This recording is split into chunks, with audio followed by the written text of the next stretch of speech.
ചാനലിലെ പുതിയ വീഡിയോയിലേക്ക് സ്വാഗതം. ഇന്ന് നമ്മൾ ഉണ്ടാക്കാൻ പോകുന്നത് നേന്ത്രപ്പഴം കൊണ്ടൊരു പായസമാണ്. അപ്പോൾ അതിന് എന്തൊക്കെയാണ് ആവശ്യമുള്ളതെന്ന് നോക്കാം. ഒരു നേന്ത്രപ്പഴം,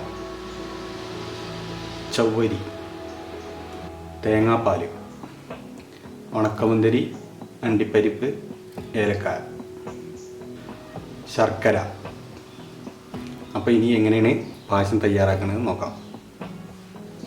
ആദ്യം ഒരു നേന്ത്രപ്പഴം എടുത്ത് അതിനെ ചെറിയ കഷ്ണങ്ങളാക്കാം.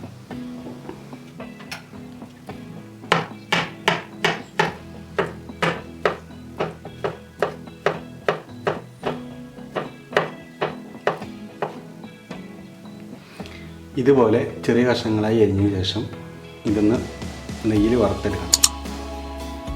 നെയ്യിലാണ് നമ്മൾ നേന്ത്രപ്പഴം വറുത്തെടുക്കുന്നത്. ഇതിനായി 2 ടീസ്പൂൺ നെയ്യ് ഒഴിക്കുക.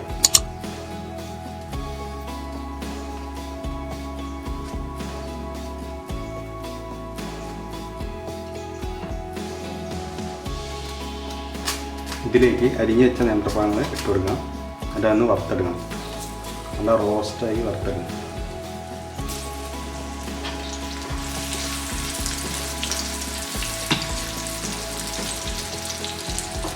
ഇതുപോലെ നല്ല റോസ്റ്റായി കഴിയുമ്പോൾ നമുക്ക് ഓഫ് ചെയ്യാം. ഇത് വേറെ പാത്രത്തിലേക്ക് മാറ്റാം.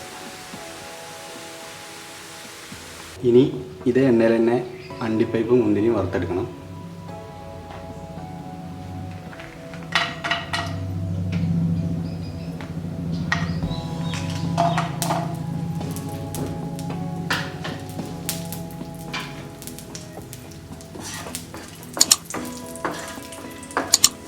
ഇപ്പോൾ അതും റെഡി ആയിട്ടുണ്ട്. ഇനി ഒരു പാത്രത്തിൽ വെള്ളം വെച്ച് ചൊവ്വരി വേവാനുള്ള വെള്ളം വയ്ക്കുക. അത് തിളച്ച് വരുമ്പോൾ അതിലേക്ക് നമുക്ക് അരിയിട്ട് കൊടുക്കാം. ഇപ്പോൾ വെള്ളം നല്ല തിളയ്ക്കാൻ തുടങ്ങിയിട്ടുണ്ട്. ഇപ്പോൾ നമുക്ക് ചൊവ്വരി ഇട്ട് കൊടുക്കാം. 100 ഗ്രാം ചൊവ്വരിയാണ് നമ്മൾ ഉപയോഗിക്കുന്നത്.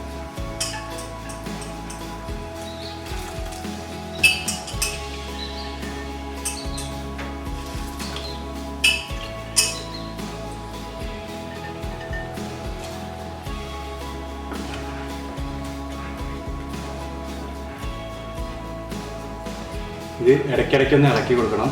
ചൊവ്വരി ഉപകാരം പെട്ടെന്ന് അടി പിടിക്കും. അപ്പോൾ ഇടയ്ക്കിടയ്ക്കൊന്ന് ഇളക്കി കൊടുക്കണം. ഇപ്പോൾ അരിയൊക്കെ നന്നായി വന്നിട്ടുണ്ട്. ഇനി നമുക്ക് ശർക്കര ഇട്ട് കൊടുക്കണം.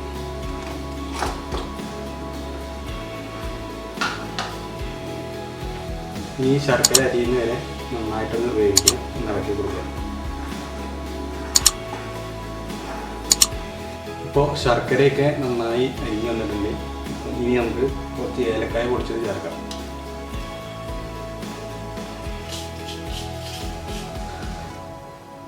നമ്മൾ നേരത്തെ റോസ്റ്റ് ചെയ്ത് വെച്ച പഴത്തിന് മിക്സിയിലിട്ടൊന്ന് ക്രഷ് ചെയ്താണ്. വല്ലാതെ അരയ്ക്കേണ്ട ആവശ്യമില്ല. ജസ്റ്റ് ഒന്ന് ക്രഷ് ചെയ്താൽ മതി. അവിടെ ഇതിലേക്ക് ചേർത്ത് കൊടുക്കാം.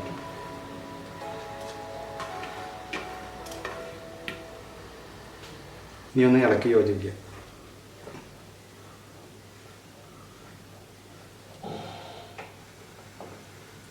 ഇനി ഒരു 2 മിനിറ്റ് കൂടി അങ്ങനെ കിടന്ന് തിളക്കട്ടെ.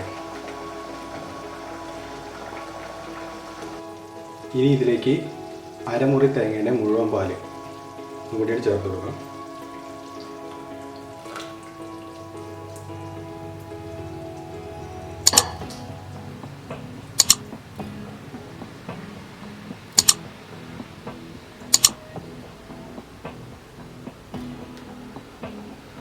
ഇനി ഇതിലേക്ക് നേരത്തെ വറുത്ത് വെച്ച അണ്ടിപ്പരിപ്പും മുന്തിരിയും ചേർക്കാം.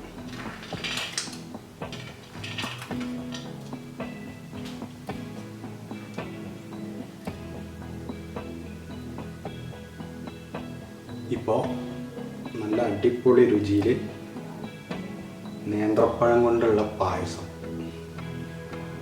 റെഡിയായി. അതിലൊന്നും ഉണ്ടാക്കി നോക്കണം. അഭിപ്രായങ്ങൾ അറിയിക്കണം.